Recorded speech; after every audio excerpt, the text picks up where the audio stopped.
Naquela noite, o rei não pôde dormir. Então mandou trazer o livro dos feitos memoráveis. E nele se leu diante do rei. Achou-se escrito que Mordecai é quem havia denunciado a Bigtã e Teres, os dois eunucos do rei, guardas da porta que tinham procurado matar o rei Assuero.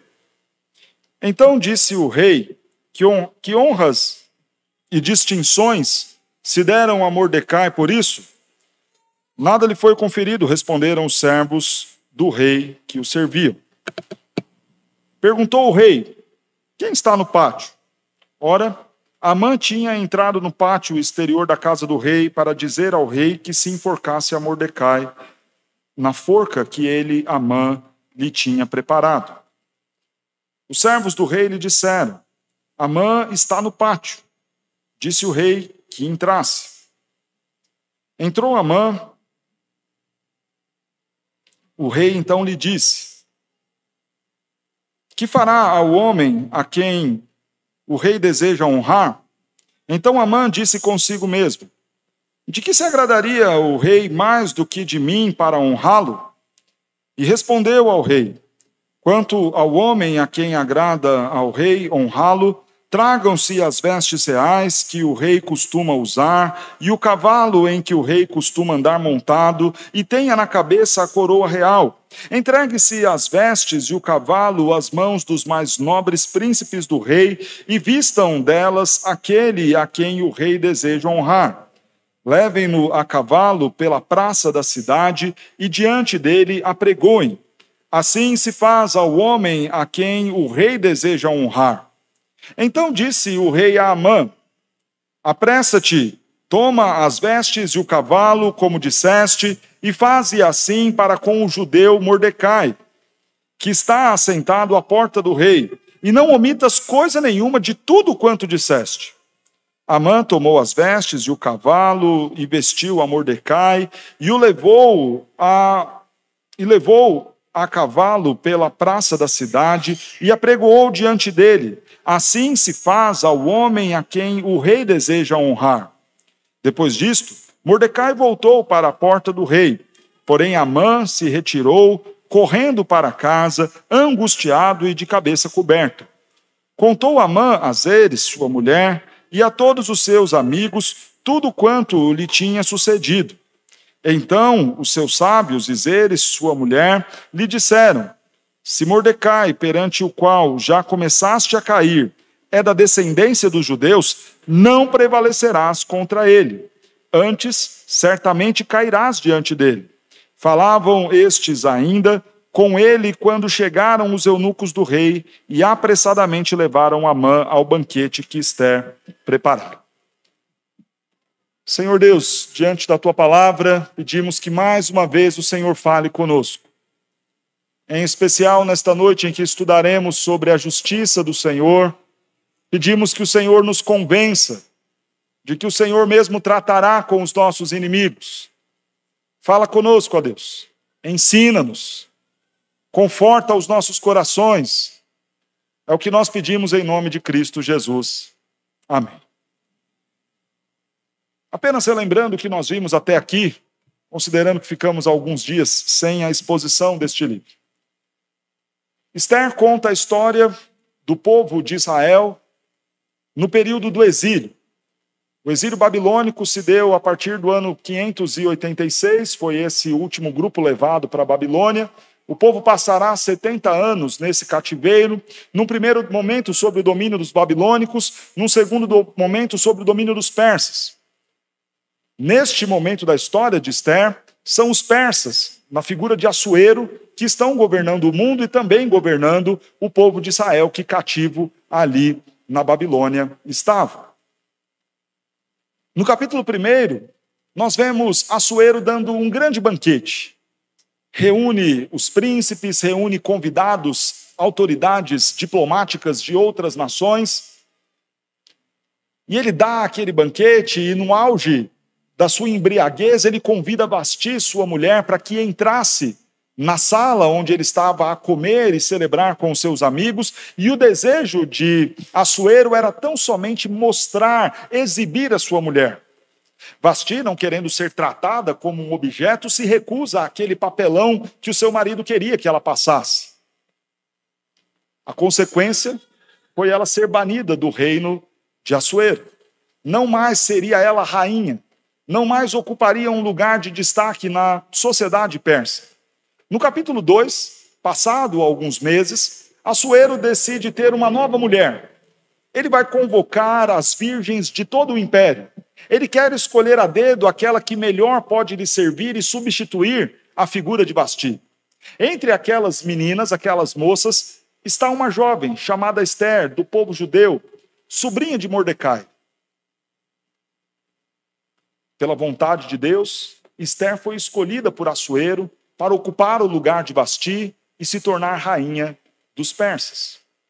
No capítulo 3, nós vemos um novo personagem aparecendo no livro. Um homem com o nome de Amã, maioral ali entre os persas, é colocado agora para ocupar o mais alto cargo entre eles. De todas as províncias persas, e em cada província sempre havia uma figura real representando Assuero, sobre todos estes pequenos líderes, Amã iria dominar e governar.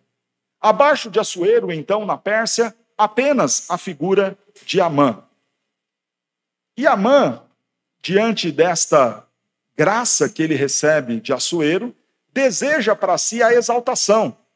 Não satisfeito em ter o governo, não satisfeito em ter as riquezas, não satisfeito em ter um monte de servos ao seu redor, Amã quer ser exaltado. Ele faz questão que as pessoas, ao vê-lo, se debrucem, se enverguem e elogiem e exaltem a sua pessoa. No entanto, no seu caminho está um homem chamado Mordecai, o tio de Ester, judeu, do povo de Deus. Mordecai, ciente de que o culto deveria ser dado apenas a Deus, de que a adoração deveria ser dada apenas a Deus, se recusa a curvar-se diante de Amã. Amã, vaidoso, orgulhoso, fica indignado. Quem é esse que não vai se curvar diante de mim? Ah, ele é dos judeus.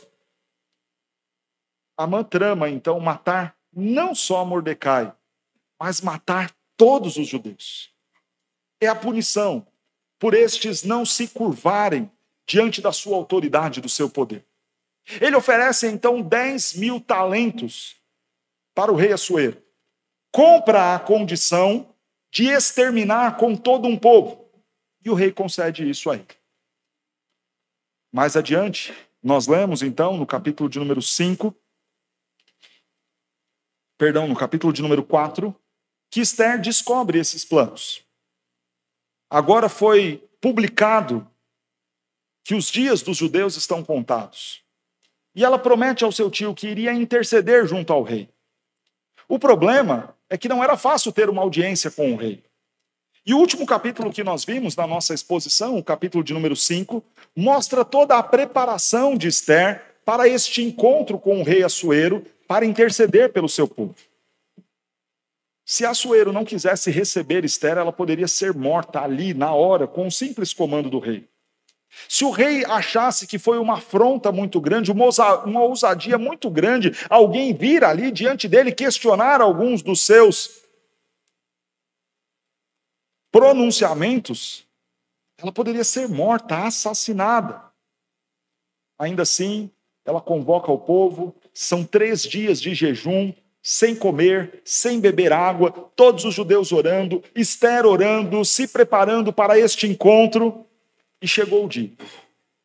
Ela se põe na presença do rei. Joelhos trêmulos, com certeza um medo absurdo em seu coração de ser recusada pelo rei e então morta. No entanto, mais uma vez ela achou graça diante do rei. E o rei olha para Ester e fala: ok, o que você quer? Diga qual é o seu pedido. E o rei diz mais a Ester: ainda que seja metade do reino, metade do meu império, isso eu vou te dar. Ester faz um pedido curioso: rei, eu quero apenas um jantar. E quero que entre os convidados deste jantar esteja a pessoa ilustre de Amã. O rei acha aquilo curioso, mas concede. Para quem já havia prometido metade do reino, não vai conceder um jantar com uma mulher bonita, mais vinho, mais comida, mais bebida? Ok, tudo bem, Esther. Vamos combinar esse jantar, amanhã estaremos aí prontos, jantando. Chega o dia deste jantar. O rei já está curioso, ansioso. Ele quer saber o que essa mulher quer. O que faz uma mulher ter a coragem de vir parar na minha frente, fazer o pedido, e o pedido que ela faz é um jantar para falar o que quer neste jantar. Todo mundo comendo e o rei olha e fala, Esther, vamos lá, fala aí, o que você quer? Ainda que seja metade do meu reino, eu te dou, Esther. Esther olha para o rei e fala, rei, permita-me fazer mais um jantar. E entre os convidados, eu quero que esteja Amã. E nós vimos o quanto Esther foi sábia e, ao mesmo tempo, suave, sutil em seu pedido. Ela precisava reivindicar algo muito sério. A vida dos seus. A sobrevivência do seu povo. E ela não vai fazer barraco, não vai dar piti, não vai ir com as armas humanas. Não! Com a suavidade e graça de alguém que está sendo conduzido pelo Santo Espírito, ela vai reivindicar e defender os seus. Mas observe como começa o capítulo 6. Naquela noite, a noite do jantar, o rei não pôde dormir. Imagine o rei. Rapaz, a mulher veio, parou na minha frente. Eu falei para ela que daria metade do reino, ela me pede um jantar. Aí eu faço o jantar, aceito o banquete, convido a Amã, e quando eu falo para ela, diz aí, Esther, o que você quer? Ainda que seja metade do reino, eu te dou. E ela não fala. Pede um segundo jantar. A curiosidade do rei é tanta que ele não consegue dormir. Sabe quando alguém chega para você e fala assim, olha, preciso falar com você. E aí você já fica pensando, meu Deus, o que será que fulano quer falar comigo? E aquela ansiedade, a curiosidade quase que pecaminosa faz você se corroer por dentro. O que fulano quer? Só que o rei tinha um registro, as crônicas do rei Assuero, onde ali estavam registrados todos os seus feitos. E ele fala, já sei, deixa eu puxar o livro nos arquivos para ver se eu encontro alguma pista. De repente ali, em alguma coisa do que eu fiz, pode ser que eu encontre a razão pela qual Esther quer falar comigo. Talvez eu encontre ali algum momento em que talvez eu tenha feito ou dito algo para Esther que possa ser curioso, diferente, estranho, que ela queira colocar às claras agora. O rei está ansioso. O rei está curioso, ele quer porque quer saber o que Esther tem para lhe dizer. Na providência divina, dando uma lida nos documentos, ele encontra que 2 homens tentaram lhe matar, Bigtã e Teres. E encontra neste registro que o homem que salvou a sua vida foi Mordecai. Assuero não sabia que Mordecai era o tio de Esther, mas ficou curioso. O que fizeram para este homem que salvou a minha vida? Na sua curiosidade, procurando uma coisa, ele encontra outra. Na sua curiosidade, Deus trabalha e o faz ver e enxergar aquilo que era necessário. Olha, rei, quem fez isso foi Mordecai. Foi ele que te livrou das mãos de Bigtã e Teres. E o que foi feito para esse tal de Mordecai? O que nós demos? Que tipo de honra nós demos para este tal de Mordecai? E ali, os homens que trabalhavam assessorando o rei falaram, rei, a gente não fez nada. Como assim? O homem salvou a minha vida e eu não fiz nada para ele? Quem é que está aí no pátio? Na ironia divina, quem estava no pátio é Amã. E aí você vai perguntar, mas e daí, pastor? Quando você vai lá no capítulo 5, o finzinho do capítulo 5, depois de falar dos acontecimentos do jantar, diz que Amã sai daquele jantar, da qual ele foi convidado, com o peito estufado. Rapaz, a rainha Esther me chamou para um jantar com o rei. Eu sou bom demais. E quando ele saía do palácio real, ele encontrou assentado na porta do rei a Mordecai. E mais uma vez, Mordecai se recusou a curvar-se diante de Amã. O texto no capítulo 5 diz que Amã ficou tão irado, tão transtornado com aquilo, que ele chega em casa falando com todo mundo. Mulher, vem cá, deixa eu falar, olha, eu estou triste, eu estou bravo, eu estou indignado, porque esse tal de Mordecai não se curva diante de mim, não se dobra diante de mim, não me exalta, não reconhece a minha autoridade. A mulher dá um conselho excelente. Construa uma forca grande. A medida da forca era de aproximadamente 10 andares. Pensa num prédio lá no 10º andar, olha o tamanho da forca. Construa uma forca grande e enforque esse tal de Mordecai. Pois bem, Amã agora está no pátio para pedir que Mordecai seja enforcado. Mas o rei, na ironia divina, pergunta para os seus quem é que estava no pátio, porque ele quer saber como honrar a Mordecai que havia salvo a sua vida. Quem está no pátio? Amã. E o rei fala, Amã, entra aqui. Eu fico imaginando Amã. Rapaz, acabei de chegar. Já estou aqui, prioridade, nem tomei chá de cadeira hoje. Hoje eu estou bom, hoje as portas se abriram, dia da vitória, vou entrar, vou falar com o rei, audiência, e já sei, vou pedir para o rei, eu quero matar esse tal de Mordecai, me autoriza aí, rei. Isso na cabeça de Amã. Quando ele se apresenta diante do rei, o rei fala para ele, ô Amã, digamos que eu, rei, queira honrar alguém. O que eu faria? Aí é muito curioso o que o texto diz. O texto fala assim, verso de número 6. Então Amã disse consigo mesmo. Olha como é vaidoso esse sujeito.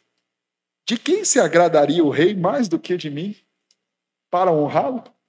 Ele fala na cabeça dele. Ele chegou todo pimpão, está lá na sala do rei.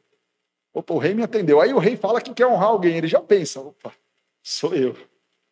Certeza. Sabe aquela expectativa que você tem no seu filho com 5 anos, cortando o primeiro pedaço do bolo?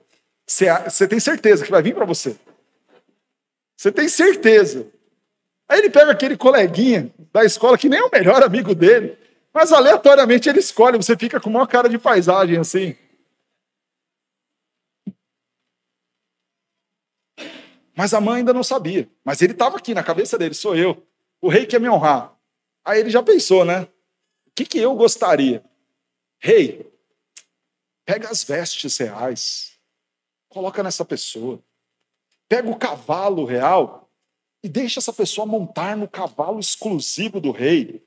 Rei, leva essa pessoa com as vestes reais, a coroa do rei e o cavalo do rei, para dar uma volta na praça para que todos vejam, e assim ele será honrado. Na cabeça de Amã era com ele. Agora chegou minha vez, vestes reais, cavalo real, coroa. Lembra-se que ele só estava abaixo do rei. Lembra disso? Só tinha uma coisa que Amã não poderia ser na Pérsia, que era rei. Por isso que o pedido dele é tão curioso, porque ele quer ser rei, pelo menos naquela oportunidade. Ele não precisa de dinheiro, ele não precisa de poder. A única coisa que ele poderia pedir era morra o rei e eu assuma, mas obviamente ele não pediria isso. Então que pelo menos eu sinta o gostinho da coroa na minha cabeça, da roupa real, de uma entrada triunfal na cidade, desfilando como rei. Para pelo menos dizer que fui rei por um dia. Aí o rei gosta da ideia e fala, Amã, apressa-te.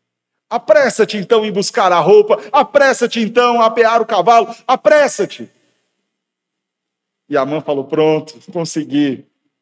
Mas aí o rei joga um balde de água fria. Verso 10, apressa-te, toma as vestes e o cavalo, do jeito que você disse. Faze assim com o judeu Mordecai. Quase uma facada, né? Apressa-te, vai lá, pega a roupa, pega o cavalo, eu gostei da sua ideia, mas faça isso com o judeu Mordecai. Mas na ironia divina, a coisa é com muito detalhe. Porque o rei diz mais, e não omitas coisa nenhuma de tudo que disseste. Porque agora ele poderia falar, ok, já que é para Mordecai, eu vou fazer de qualquer jeito. Pega um cavalo qualquer, pega uma roupa suja qualquer. Não omitas nada do que você disse. Eu gostei tanto da sua ideia. Faz do jeitinho que você falou. Mas com o judeu Mordecai. E isso foi o que aconteceu. É interessante que depois disso, veja a diferença de um coração humilde para um coração vaidoso. Diz o texto que depois desse passeio, dessa honraria, Mordecai volta para onde estava, sentado à porta da casa do rei. Nada mudou para ele. As honras deste mundo não fazem a diferença para alguém que deseja ser reconhecido apenas e tão somente por Deus. Nada mudou. Ontem eu estava sentado à porta do rei.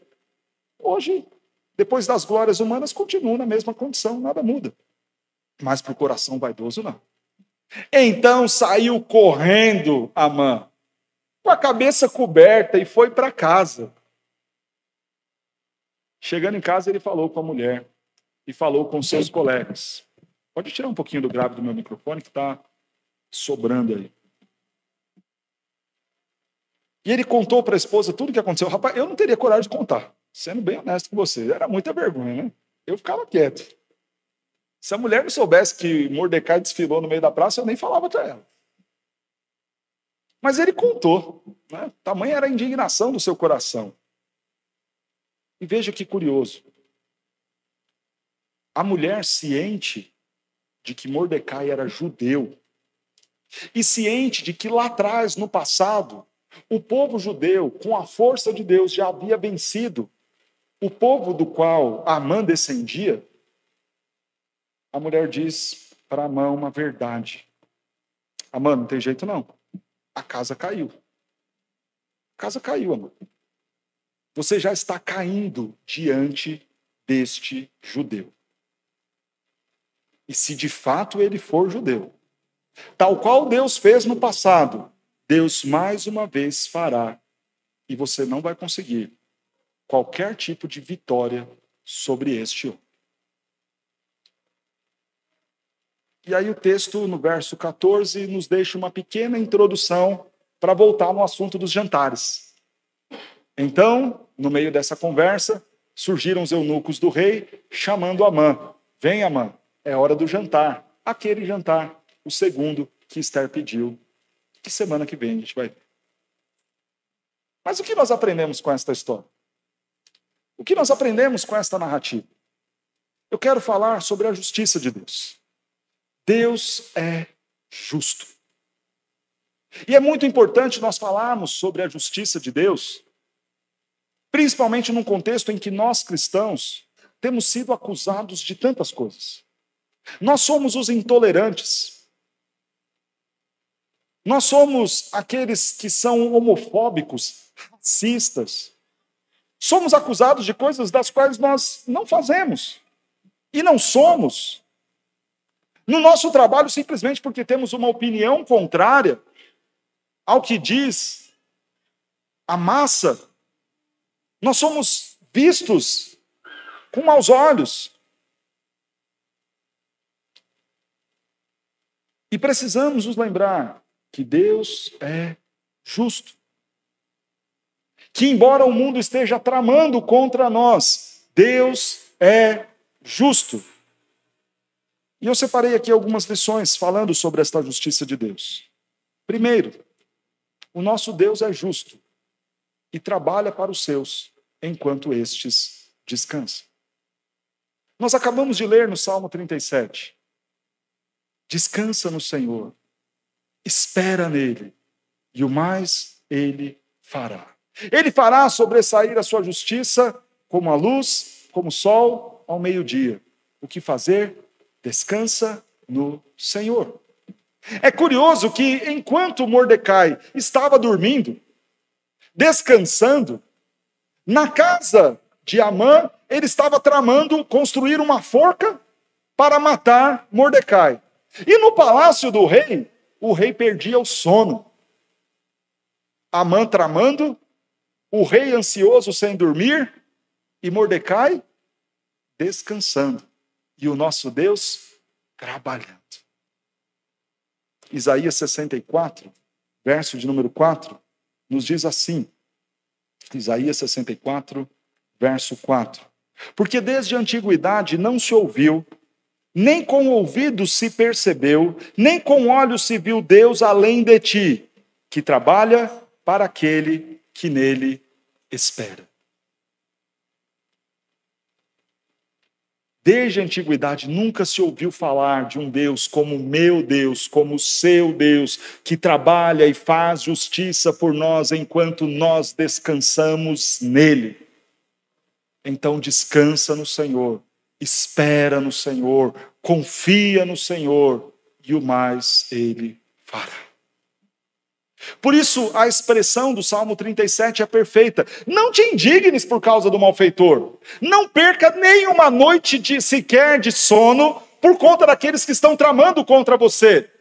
Não fique perturbado, estressado, cansado por conta daqueles que estão cometendo injustiças contra você. Abandona a ira, deixa de lado o furor. Descansa no Senhor. Ele está trabalhando. Naquela noite o rei não pôde dormir. O rei teve que revirar as histórias, os seus feitos. Deus estava trabalhando. Invisivelmente, Deus estava trabalhando. Talvez você esteja sendo injustiçado, sendo acusado. Às vezes é a sua mulher te acusando. Ah, meu marido não faz isso, não faz aquilo, ela nunca reconhece o que você faz. Às vezes o seu marido te acusando. Você é isso, você é aquilo, você pensa, puxa, mas ele nunca reconhece o que eu faço. Ah, Senhor, o que eu vou fazer? E em meio às injustiças, por vezes nós não vemos nenhuma ação ou nenhum movimento. Parece que se você for na delegacia fazer uma denúncia, vão arquivar, jogar lá o seu boletim de ocorrência, vai ser só perda de tempo. Parece que se você for pensar nesse meio político sujo, a gente olha e diz, não há nada a fazer, eles estão lá há tanto tempo, roubaram milhões e agora são tidos por inocente, daqui a pouco a gente vai ter que pagar a indenização. É difícil demais. Parece que não há justiça, parece que não há quem faça o bem, parece que não há nenhum movimento mínimo sequer para honrar aquele que faz o que é certo. Mas Deus, invisivelmente, trabalha enquanto os seus descansam. A segunda lição que nós aprendemos com esta história sobre a justiça de Deus é que a verdade sobre nós aparecerá. É uma questão de tempo. Um discurso e uma narrativa pode enganar muitas pessoas por muito tempo, mas não vai enganar todo mundo ao mesmo tempo. Alguém saberá da verdade. Em algum momento a verdade virá à tona. Aquilo que Mordecai havia feito ficou ali escondido. Passaram-se os meses, passaram-se os anos. E enquanto Amã tramava para matar Mordecai sob uma falsa acusação, aquilo de bom que ele havia feito estava ali, escondido. Mas na providência divina, o rei começa a revirar as coisas, começa a ler os seus arquivos e encontra a verdade sobre Mordecai. Assim é conosco, irmãos.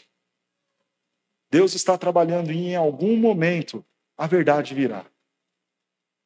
Em algum momento encontrarão a verdade, descobrirão a mentira. E mais uma vez, citando o Salmo 37 que nós lemos na introdução do nosso culto, Ele, o Senhor, fará sobressair a tua justiça como a luz, como o sol ao meio-dia. O que o texto está dizendo é o seguinte: os julgamentos no passado, quando tinha algum tipo de falcatrua, estilo STF, esses julgamentos não eram feitos em praça pública, à luz, para que todos vissem. Eram julgamentos feitos às escondidas. Os juízes, então, quando queriam fazer alguma coisa meio que ali, sorrateiramente, eles se reuniam longe do povo, ou então pegavam aquele momento que o povo não estava ali tão atento e tomavam as decisões. Fim do dia, as coisas escurecendo, as pessoas indo embora, a praça esvaziando, bora decidir alguma coisa aqui. Bora acusar alguém. E assim eles faziam. Mas quando os juízes queriam muita clareza num processo, eles discutiam e tratavam aquela pauta à luz, ao meio-dia e no meio da praça, onde todos estavam, no momento em que todos poderiam ver. Então, com clareza, eles julgavam. E o que o Senhor está dizendo no Salmo 37 é o seguinte: aquilo que às escondidas eles tramaram contra vocês, sob a luz, tal qual o sol que brilha ao meio-dia, virá a verdade e a minha justiça em relação a vocês. É assim que o nosso Deus trabalha. Vão descobrir. As pessoas saberão. Tenha paciência. Descanse no Senhor. A verdade aparecerá. A terceira lição que nós aprendemos aqui sobre este Deus que é justo, ele trabalha enquanto os seus descansam. A verdade com este Deus justo sempre virá à tona. Mas há uma terceira verdade. É o próprio Deus quem trata com os nossos inimigos. É o próprio Deus. Você acha que pode fazer algum mal contra aqueles que te acusam? Deixe Deus exercer a sua justiça. E com certeza ele será muito mais assertivo na punição. O nosso Deus trata com os nossos inimigos. E é curioso vermos isso aqui em nosso texto. Primeiramente, nós vemos que o mal que os inimigos tramam, Deus torna em bem. Quando nós lemos o texto de Gênesis, capítulo 50, verso 20, quando os irmãos de José estão diante dele, José olha para aqueles que tramaram a sua morte, que o lançaram no poço, e depois desistiram da ideia de matá-lo e simplesmente venderam para uma caravana que ia em direção ao Egito. José olha bem para eles e diz o seguinte: o mal que vocês intentaram contra mim, Deus o tornou em bem, porque o nosso Deus é justo. Todo o mal que a mãe estava tramando, toda a ideia que a mãe estava ali pensando, olha, então a roupa, a coroa, o cavalo, eu vou brilhar. Deus pega todo este mal que a mãe estava tramando e o torna em bem para Mordecai. Amã foi falar com o rei para fazer o mal, para pedir autorização para matar Mordecai. E Deus reverte essa audiência em um momento para a exaltação de Mordecai. Mas nessa tratativa com os inimigos, Deus usa as atitudes dos inimigos para fazer justiça. As muitas consequências que os inimigos sofrem por conta dos seus próprios erros fazem parte do exercício da justiça divina. E Deus se vale disso. Aquela ideia, então, de que eles sofrerão consequências dos seus erros é verdade. E sim, Deus se valerá disso. Usará as próprias atitudes dos nossos inimigos para condená-los e para exercer sobre eles a justiça. Mas há uma quarta lição que nós aprendemos. A primeira, Deus trabalha enquanto os seus descansam. A segunda, este Deus justo sempre fará a verdade aparecer. A terceira é que o próprio Deus vai tratar com os nossos inimigos. A gente não precisa querer fazer justiça e ser o vingador no lugar de Deus. Não, o próprio Deus trata com os nossos inimigos. Mas há uma quarta lição que nós aprendemos aqui. Deus vai nos honrar diante dos homens. Foi o que Deus fez com Mordecai. Não era o plano de Mordecai, nem era o desejo de Mordecai, mas quem estava no cavalo, andando pela praça, era Mordecai. Este Deus nos exaltará. Aqueles que são humilhados serão exaltados pelo Senhor. Quem sai andando e chorando enquanto semeia, voltará com júbilo, trazendo os seus feixes. O Senhor honrará. Irmãos, sejam sempre abundantes, operosos na obra do Senhor, sabendo que no Senhor o vosso trabalho não é vão. Foste fiel no pouco, sobre o muito te colocarei. Ser fiel até a morte, dar-te-ei a coroa da vida eterna. Todos esses textos são promessas do Senhor dizendo que Ele nos honrará. Sejamos fiéis, creiamos na justiça de Deus. Creiamos que Deus faz justiça tanto exercendo o juízo sobre o ímpio, como também honrando aquele que é justo. A quinta e última lição que nós aprendemos aqui: a nossa vitória é certa. Veja que a mulher de Amã, ciente de que Mordecai era judeu, ela já entendeu tudo. Judeu, esse povo tem a promessa de Deus. Esquece, Amã. Vai dar errado. Porque nós não estamos falando de qualquer povo. Nós estamos falando daqueles que são os eleitos de Deus, os escolhidos de Deus, o povo de Deus. Aqueles por quem o Senhor luta. Aqueles de quem o Senhor tem ciúmes. Aqueles de quem o Senhor tem todos os cuidados e a quem o Senhor dá toda a atenção. Este é o povo contra quem você não conseguirá prevalecer. Você vai cair. Temos para nós a promessa de que o Senhor tratará com os nossos inimigos e de que nós seremos vitoriosos. E por que este último ponto do nosso sermão é importante? Porque talvez você diga: pastor, eu estou esperando, mas eu não estou vendo, pastor. Pastor, eu estou aguardando essa justiça do Senhor, mas a gente sabe. Nem sempre é desse jeito, pastor. Nem sempre, de fato, a pessoa é presa, condenada. Nem sempre a gente ganha um processo, pastor. Como assim? O senhor está falando aí que a verdade vai vir, que Deus vai nos honrar. E aí eu queria chamar a sua atenção para o Salmo 73 e encerrar aqui. No Salmo 73, o salmista começa a falar da prosperidade do ímpio. Quase como que um grito por justiça. Ah, Senhor, olha o ímpio. A língua deles é cheia de ofensas a ti. Mas veja como eles estão. Ricos, abastados. Seus campos produzem, seus animais estão bem. Eles comem a melhor comida. Olha o ímpio, Senhor. E é interessante que o texto diz assim: deixa eu falar aquilo que eles falam, para ver se eu já não estou lascado. É muito interessante o que o salmista fala. Porque ele põe isso: olha, rapaz, eles fazem tudo isso e estão se dando super bem. Eu que sou crente, se eu decidisse fazer o que eles estão fazendo, mas Deus já teria acabado comigo. Deixa eu fazer e viver do jeito que eles vivem, para ver se Deus não vai lá e castiga, e julga, e vem para cima.